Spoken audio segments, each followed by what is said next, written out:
Ya, kita sekarang ada di masih Indonesia 69 dan kita masih menantikan ini detik-detik jalannya upacara pengibaran bendera. Dan kita sudah lihat banyak sekali tamu-tamu yang sudah hadir di Istana Merdeka. Kita lihat tadi ada menteri-menteri dari Kabinet Indonesia Bersatu 2, kemudian perwakilan dari negara sahabat, para anggota DPR RI, dan juga kita lihat tadi rombongan dari mahasiswa, pelajar-pelajar seluruh Indonesia. Dan yang menarik ya Adrian, ternyata ajang ini bukan tidak hanya menghadiri upacara, tapi banyak juga mengabadikan momen langka ini untuk bisa berfoto bersama di Istana Kepresidenan. Iya, termasuk kamu. Termasuk kamu juga Adrian. Jadi tadi kita berdua nih memang sempat tadi berfoto-foto karena ini kesempatan kita pertama ya untuk bisa di sini, tempatnya asri, enak sekali. Jadi kita sangat beruntung ya bisa bekerja di sini ya. Sangat beruntung. Tapi berbicara mengenai kemerdekaan Indonesia, hari ini kan 69 tahun ya Adrian. Memang Indonesia ini terus-menerus berbenah. Salah satunya di bidang pendidikan. Dan seperti di tahun 2012 lalu, Indonesia ini mendapatkan penghargaan dari UNESCO atas prestasinya dalam memberantas buta huruf. Nah, sedangkan di bidang kesehatan, pemerintah ini juga berupaya loh untuk terus meningkatkan taraf kesehatan masyarakat, terutama melalui BPJS, Badan Penyelenggara Jaminan Sosial. Nah, di program ini pemerintah sudah mengalokasikan sebesar 25 triliun rupiah untuk mengcover 84,6 juta jiwa.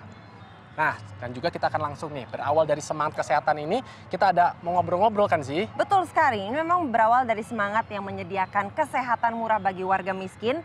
Dr. Gamal Albin Said mencetuskan asuransi kesehatan dengan cara menampung dan membeli sampah rumah tangga. Benar sekali, dan berkat inovasinya, Gamal Albin Said ini mendapatkan penghargaan yaitu Sustainable Living Young Entrepreneurs Award. Langsung diserahkan oleh siapa? Pangeran Charles dari Kerajaan Inggris. Luar biasa. Selamat pagi, Dr. Selamat pagi.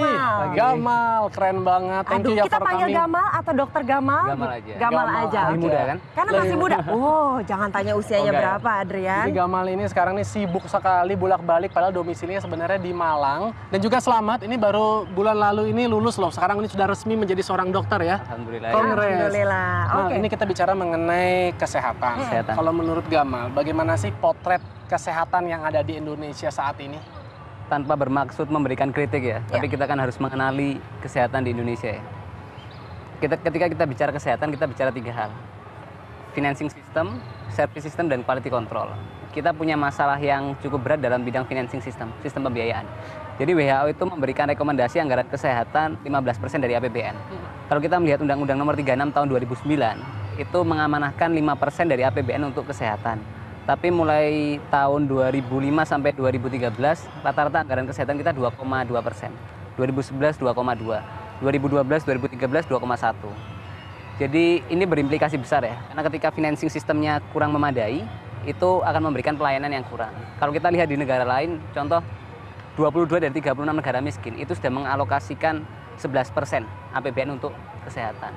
Bahkan negara yang sama seperti kita, Chile, contoh dalam kondisi ekonomi, itu sudah menganggarkan sekitar 16% untuk kesehatan. Bahkan 3 negara miskin di Afrika ya, seperti Rwanda, Liberia, Zimbabwe, itu sudah menganggarkan sekitar 15% untuk kesehatan. Namun tahun ini kita harus mengapresiasi, karena pemerintah berani mengambil sebuah langkah strategis untuk menerapkan JKN, Jaminan Kesehatan Nasional, untuk mengakomodir sistem kesehatan sehingga bisa memberikan jaminan. Tapi kita harus mensupport dengan sistem financing yang memadai seperti itu. Oke, dan ini berbicara mengenai Gamal tadi bicara soal apresiasi terhadap pemerintah. Memang Adrian, pemerintah ini juga sudah sukses mencanangkan beberapa program kesehatan. Dan kita lihat dulu prestasi dari Indonesia berikut ini. Kami, bangsa Indonesia, dengan ini menyatakan kemerdekaan Indonesia. Hal-hal yang mengenai pemindahan kekuasaan dan lain-lain diselenggarakan dengan cara saksama dan dalam tempo yang sesingkat-singkatnya. Jakarta, 17 Agustus 1945, atas nama bangsa Indonesia, Soekarno Hatta.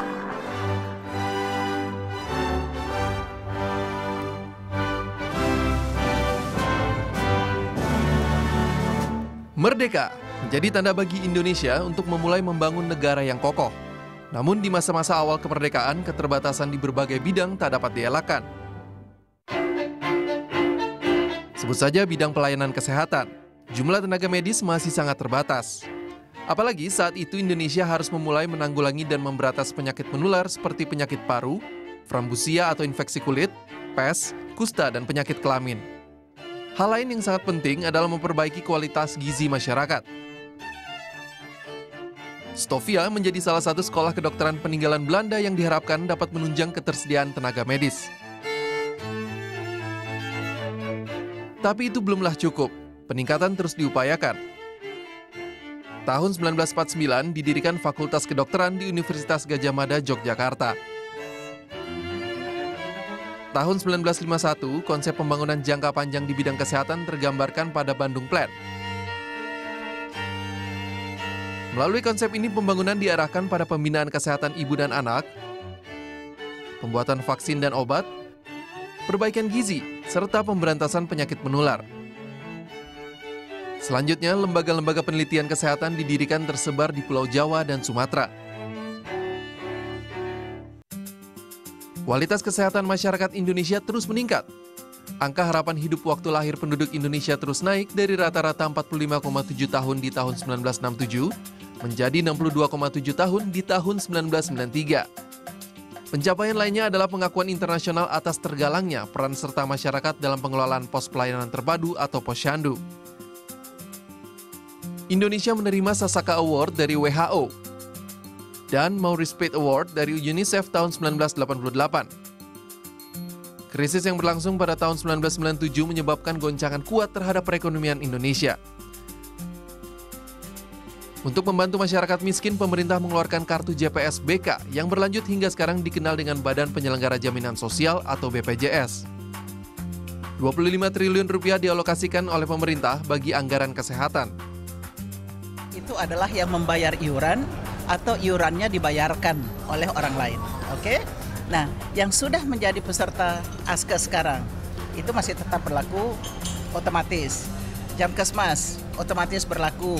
Jadi tidak usah mendaftarkan. Jam Sostek itu Asabri, itu semua otomatis berlaku. Kartunya itu dibawa akan diganti.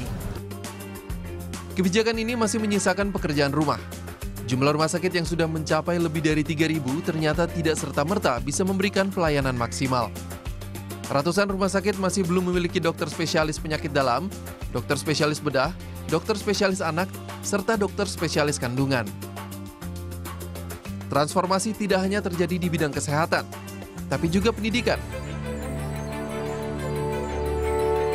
Pada awal kemerdekaan, Indonesia telah membentuk Kementerian Pengajaran yang kemudian namanya diubah menjadi Kementerian Pengajaran Pendidikan dan Kebudayaan. Tahun 1946 saat ibu kota pindah ke Yogyakarta, Belanda mendirikan The Noord Universiteit, universitas darurat yang didirikan saat kondisi chaos akibat perang. Universitas ini terdiri dari 5 fakultas yang terletak di Jakarta, Bogor, dan Bandung. Pada saat yang bersamaan, pemerintah Indonesia yang berkedudukan di Yogyakarta menghidupkan kembali Universitas Gadjah Mada. Mulai tahun 1960, pemerintah mendirikan perguruan-perguruan tinggi. Hingga saat ini, jumlah perguruan tinggi yang ada di Indonesia mencapai 3.151.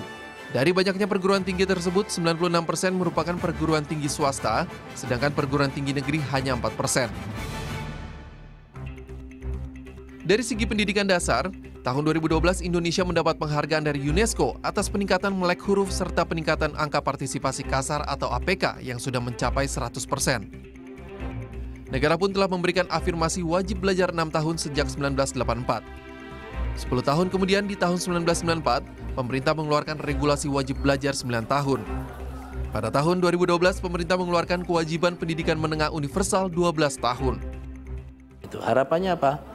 Harapannya minimum tahun 2020 nanti anak-anak kita minimum lulusan sekolah menengah. Tahun 2020 dan tidak bayar gratis. Sekarang pun juga sudah kita berikan BOS. Sekolah menengah sudah kita berikan BOS. Diharapkan pemerintah yang baru nanti terus konsisten dengan program pendidikan gratis serta mendukung seluruh program kemajuan pendidikan. Di usianya ke-69 tahun, Indonesia optimis akan terus maju di semua lini kehidupan. Nah, itulah tadi bagaimana negara Indonesia terus-menerus berinovasi ya dalam bidang kesehatan. Nah, Pasti. saya mau tanya nih sama Gamal. Gamal kan membuat perusahaan di bidang kesehatan dengan menggunakan sampah sebagai modal utamanya. Memangnya sampah itu bisa menjadi modal untuk kamu? Salah satu programnya klinik asuransi sampah. Itu masih pilot project memang, project awal pengembangan. Tapi prinsip awal yang kita pakai memang apapun yang dilakukan oleh pemerintah ataupun pihak swasta tidak akan berpengaruh besar tanpa diikuti kesadaran masyarakat untuk meningkatkan kesehatan mereka secara mandiri. Jadi melalui program klinik asuransi sampah itu, kami ingin mengambil peran aktif masyarakat untuk menggunakan sistem asuransi mikro, sehingga beban pembiayaan itu tidak dibebankan kepada pemerintah.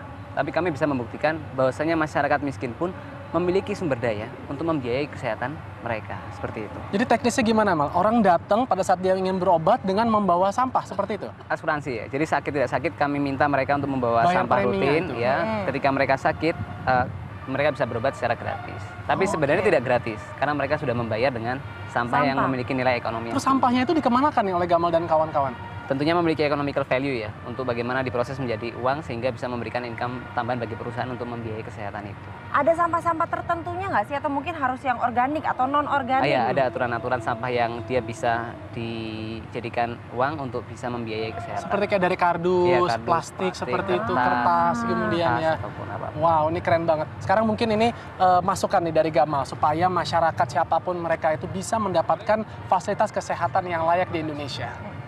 Jadi kalau mengutip kata-kata Pak Harto ya, mau tidak mau, suka tidak suka, kita harus melakukan akselerasi secara progresif untuk menambahkan speed untuk mengejar ketertinggalan.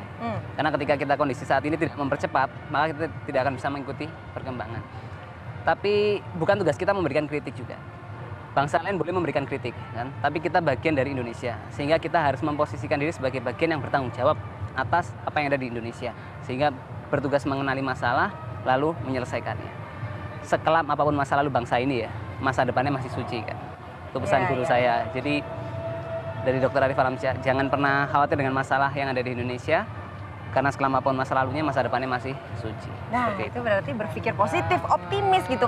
Mau kayak apapun masa lalunya, masa depannya akan tetap cerah kok. Itu kalau Gamal mengisi kemerdekaannya dengan berkontribusi dalam bidang kesehatan. Saya juga melakukan hal yang sederhana dengan apa ya, bertanggung jawab terhadap diri saya sendiri, menjaga gaya hidup yang sehat, Mal. Nah, betul. Benar. Supaya apa ya, orang-orang yang justru malah membutuhkan bantuan kesehatan inilah yang lebih layak untuk misalnya dibantu. Kalau saya nggak usah, karena saya pengen udah sehat aja sih. Sudah sehat mandiri, berarti bagus kesadarannya Iya, tinggi. benar sekali. Oke, terima kasih banyak Gamal atas Thank you perjuangannya. banget. Semoga semakin bisa berkontribusi banyak untuk dunia kesehatan Amin, ya Rob, Indonesia. ya. Amin. Oke, setelah ini Adrian, Yes, kita akan ada apa? melihat bagaimana kenangan Pak SBY bersama anak-anak Indonesia yang beruntung bisa berkunjung ke Istana Kepresidenan. Oke, dan pastikan Anda juga masih bersama dengan kami untuk menantikan detik-detik jalannya upacara pengibaran bendera langsung dari Istana Merdeka, Jakarta.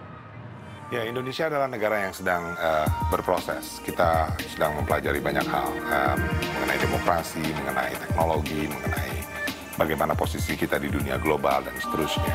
Pertumbuhannya saat ini sangat agresif banget ya. Kita lihat dari sisi pertumbuhan dari teknologi, ekonomi, kemudian juga di sisi sumber daya manusianya sangat bagus saat ini.